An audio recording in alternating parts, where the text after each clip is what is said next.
Good morning, dear first year and second year students. How are you? I hope all are safe and sound by the grace of the Almighty Allah. I'm fine also. I'm Muhammad Farhatul Bari, Assistant Professor of English, Jinjira PM Pilot School and College, Jinjira, Dhaka.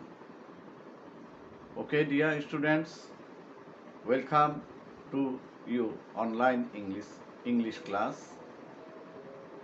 Today I will discuss the rules of transformation of sentences from meaning point of view. Okay, dear students,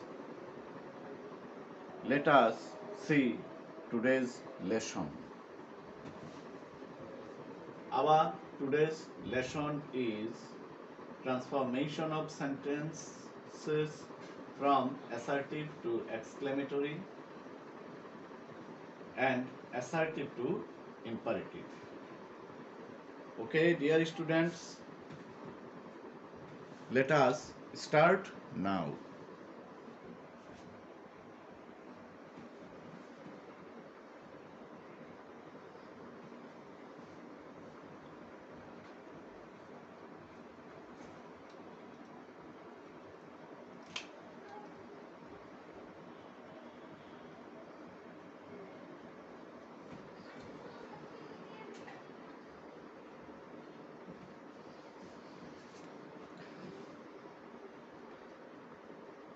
সকলে দৃষ্টি দাও, white বোর্ডের দিকে দেখো। Assertive two exclamatory. দেখো, 1 নম্বর যে বিষয়টি রয়েছে, অর্থাৎ প্রেডিকেটিভ অংশে যদি an plus adverb plus adjective ও নাউন থাকে, তাহলে সেই অংশটিকে, সেই বাক্যকে আমরা কিভাবে এক্সক্লেমেটরি সেন্টেন্সে পরিণত করব, সেক্ষেত্রে আমাদের প্রথমে হোয়াট ব্যবহার করতে হবে। তারপরে আ বা অ্যান, যেটা প্রদত্ত বাক্যের আ বা অ্যান থাকবে। প্রদত্ত বাক্যে যে আ যদি থাকে আ থাকবে, অথবা প্রদত্ত বাক্যে যদি অ্যান থাকে সেই অ্যান শব্দটি থাকবে। তারপরে অ্যাডজেক্টিভ থাকবে, সাবজেক্ট, সাবজেক্টটি নাউনও হতে পারে অথবা প্রোনাউনও হতে পারে। তারপরে ভার্ব থাকবে, যে ভার্বটি আসলে বিশেষ করে আমাদের এটাকে আমরা বলবো লিঙ্কিং ভার্ব, অর্থাৎ ইজ আর এগুলো সাধারণত বেশিরভাগ থাকে। ভার্বটি থাকবে এবং সবার শেষে একটি নোট অফ এক্সক্লেমেশন, অর্থাৎ একটি বিস্ময়সূচক চিহ্ন থাকে। তাহলে আমরা কোনো একটি বাক্যকে, অ্যাসার্টিভ বাক্যকে এক্সক্লেমেটরি সেন্টেন্স হিসেবে করতে গিয়ে হোয়াট ব্যবহার করব কখন? যখন আমরা লক্ষ্য করব ওই প্রদত্ত বাক্যের মধ্যে আ বা অ্যান রয়েছে। আ বা অ্যান যদি থাকে তাহলে আমাদেরকে কিন্তু হোয়াট দিয়ে বাক্যটি, অর্থাৎ এক্সক্লেমেটরি সেন্টেন্স গঠনের সময় সেই অ্যাসার্টিভ থেকে এক্সক্লেমেটরি সেন্টেন্সে করার সময় আমাদেরকে এই হোয়াট শব্দ আনতে হবে। এই হোয়াট শব্দ দিয়ে এই ভেরি বা গ্রেট এগুলো কিন্তু সরিয়ে দিতে হবে। তাহলে আমরা লিখলাম what a nice design. What a, এই যে ভেরি শব্দটা তো হটের আলোকে চলে গেল, তাহলে হোয়াট আ নাইস ডিজাইন। এরপরে কি রইল? সাবজেক্ট। সাবজেক্ট কি রয়েছে এখানে? ইট, একটি প্রোনাউন সাবজেক্ট রয়েছে, সেই প্রোনাউনটি ব্যবহার করব ইট। তারপরে সবার শেষে ওই যে বলেছিলাম যে লিঙ্কিং ভার্ব, যেটা এখানে ইজ ভার্বটি মূল ক্রিয়া হিসেবে কাজ করছে, সেই ভার্বটি এখানে ব্যবহার করব এবং সবার শেষে একটি বিস্ময়সূচক চিহ্ন ব্যবহার করব, যেটাকে ইংলিশে বলা হয় নোট অফ এক্সক্লেমেশন। এবার আসো দ্বিতীয় বাক্যটি দেখো, ইউ আর আ গ্রেট ফুল। এই গ্রেট শব্দটি কিন্তু ভেরির মতো অর্থ পোষণ করছে বলে আমরা কিন্তু এখানে ব্যবহার করব এই গ্রেটকে সরিয়ে দেব হোয়াট দিয়ে। তারপরে আ আছে বলে প্রথমে সিদ্ধান্ত নিতে হবে এখানে হোয়াট দিয়ে শুরু হবে, আর গ্রেট শব্দটিকে সরিয়ে দেওয়ার জন্য কিন্তু হোয়াট শব্দটি ব্যবহৃত হবে। হোয়াট আ, দেখো তাহলে এইটার পরিবর্তে আমরা লিখলাম হোয়াট, তাহলে আ ফুল, গ্রেট তো চলে গেল, ফুল। তারপরে সবার শেষে কি হবে? একটি সাবজেক্ট আসবে, সেই সাবজেক্টে এখানে প্রোনাউন রয়েছে ইউ ব্যবহার করলাম এবং সবার শেষে ভার্ব ব্যবহৃত হয়, এই ভার্বটি ব্যবহার করলাম আর, এবং সবার শেষে একটি বিস্ময়সূচক চিহ্ন বা নোট অফ এক্সক্লেমেশন ব্যবহার করলাম। হয়ে গেল আমাদের অ্যাসার্টিভ থেকে এক্সক্লেমেটরি সেন্টেন্স। এবার আমরা দেখব প্রেডিকেটিভ অংশে অর্থাৎ বিধেয় অংশে যদি অ্যাডভার্ব প্লাস অ্যাডজেক্টিভ থাকে। দেখো বাক্যটির দিকে লক্ষ্য করো সবাই।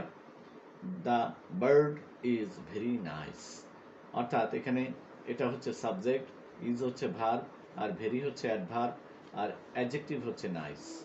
তাইলে প্রেডিকেটিভ অংশে অর্থাৎ এই যে প্রেডিকেটিভ অংশের মধ্যে কি রয়েছে, অ্যাডভার্ব প্লাস অ্যাডজেক্টিভ রয়েছে। কাজে প্রেডিকেটিভ বা বিধেয় অংশে যদি অ্যাডভার্ব অ্যাডজেক্টিভ থাকে তাহলে আমরা কিভাবে করব, এবং এই বাক্যের দিকে লক্ষ্য করলে দেখা যাবে কিন্তু আ বা আগের বাক্যের মতো আ বা এন নেই, কিন্তু আ কিংবা এন কিন্তু নেই। যেহেতু আ বা এন নেই তাইলে বুঝতে হবে এখানে কিন্তু হোয়াট দিয়ে করা যাবে না, করতে হবে হাউ দিয়ে। মনে রাখতে হবে যদি আ বা এন না থাকে তাহলে আমাদেরকে হাউ দিয়ে সেটিকে এক্সক্লেমেটরি সেন্টেন্স শুরু করতে হবে।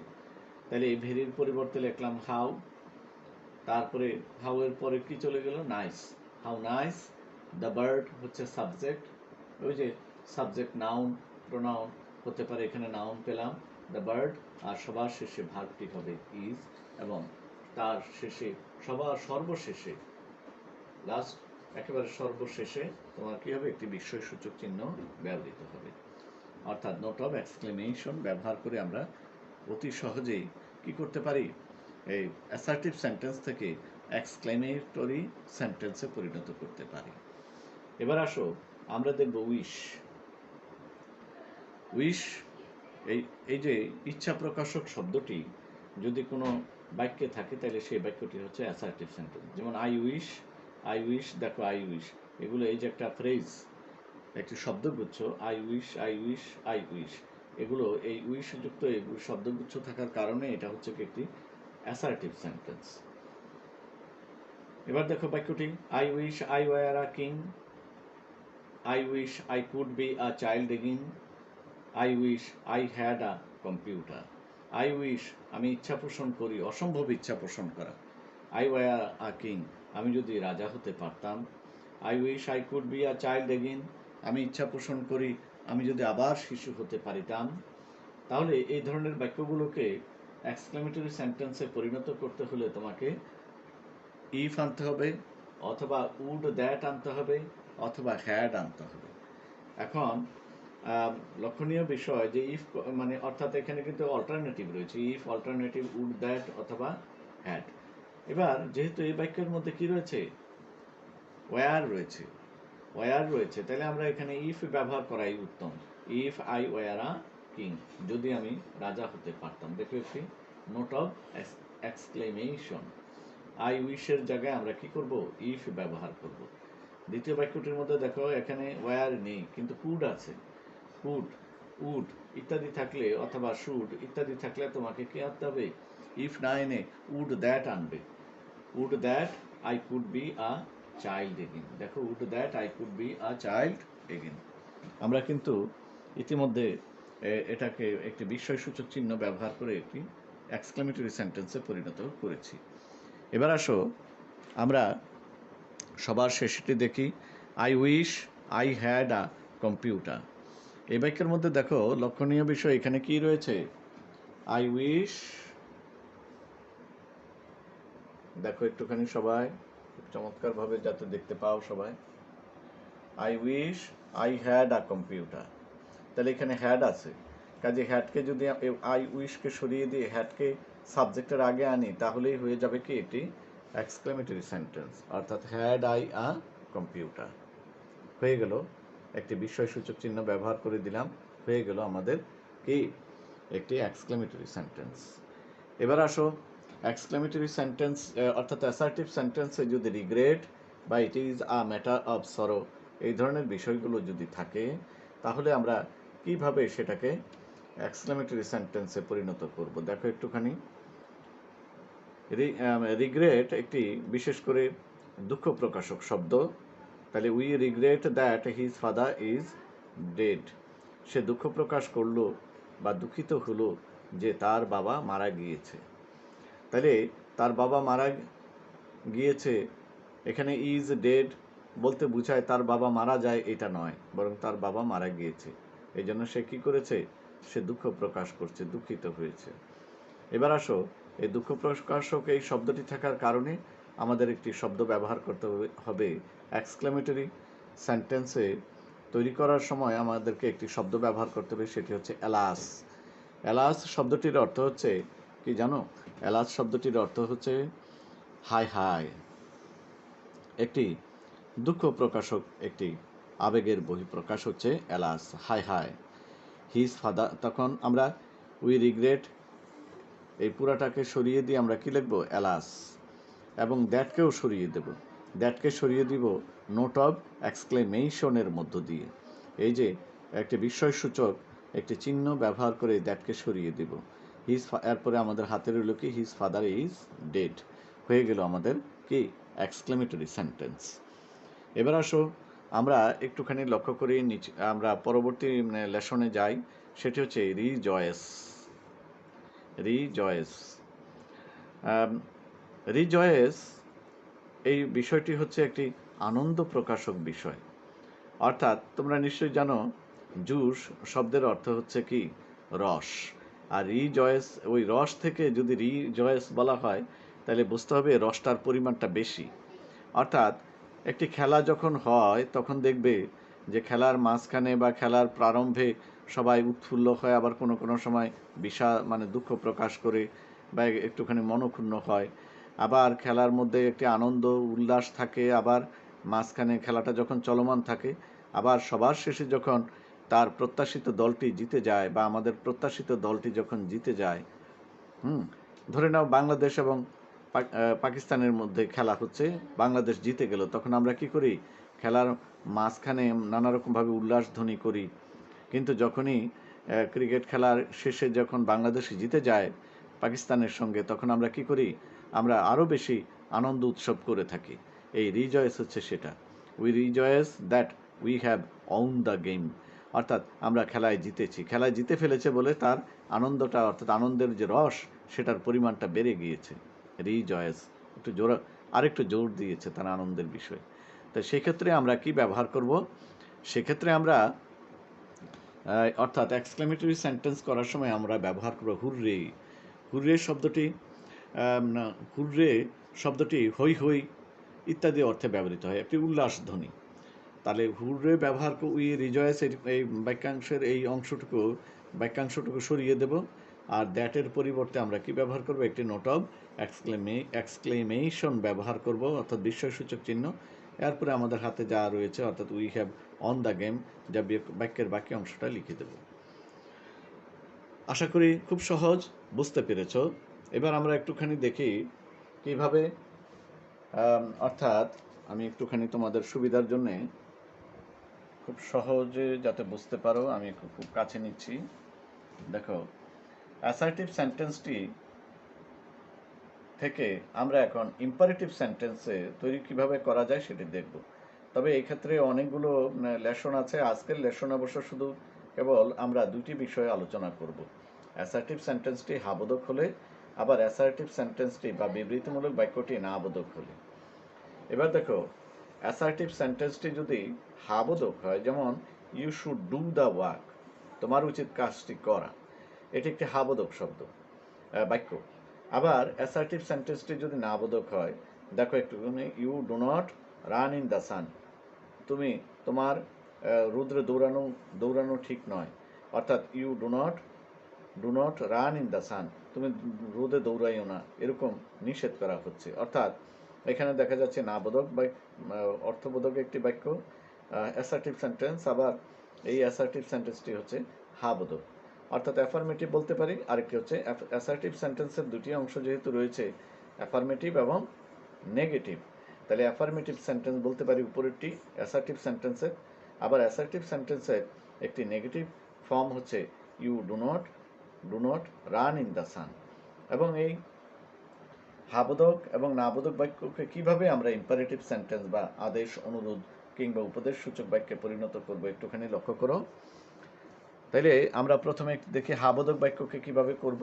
আমাদের এই সাবজেক্ট এবং সুর মডাল অক্সিলারি বাদ দিয়ে দেব এবং মূল ক্রিয়া থেকে বাকি অংশটা লিখব।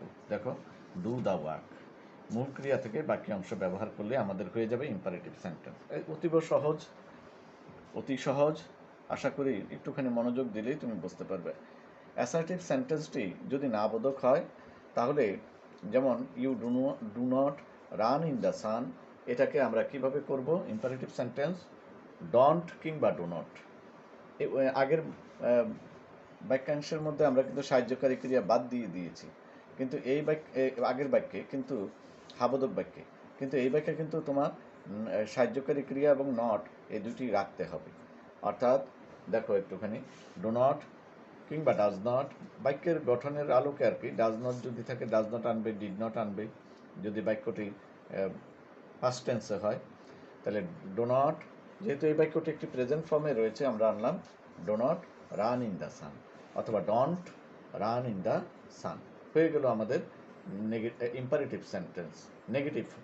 নেগেটিভ অ্যাসার্টিভ সেন্টেন্সের নেগেটিভ ফর্মের একটি ইম্পারেটিভ ফর্ম হয়ে গেল আমাদের বাক্যটি, ডন্ট অথবা do not run in the San.